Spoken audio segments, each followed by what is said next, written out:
Guys, magandang umaga sa inyo. May paglalabanin tayo. Nakita niyo sa picture yung tala. Yan, so medyo matagal na to, no?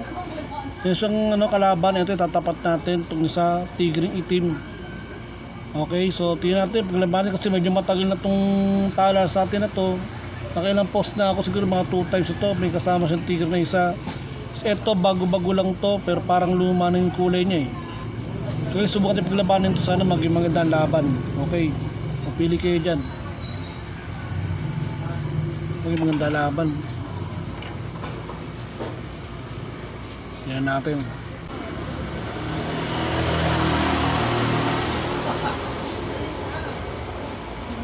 Yung guys, sobrang sila, ganda oh. Wala namang dito yung tala, lumalaban yung tala guys. Tumakbo yung team. Mga lalaban ako, takbo yung team guys. Ang tapang ng tala, kahit kulang yung kamay. Tapang talaga na ano. Tala, kagad kayo tala kanina eh. Ayun na. Okay, kainin mo na. Ayaw pa rin. Tapang ng tala, kahit putulid dulo. 5 minutes tayo nagdaan dito. Papalaban dito natin, sana. Pamagat pa. Last buckle. Kasi, tapos talaga, ganito na lang. Peace out sa inyo lahat.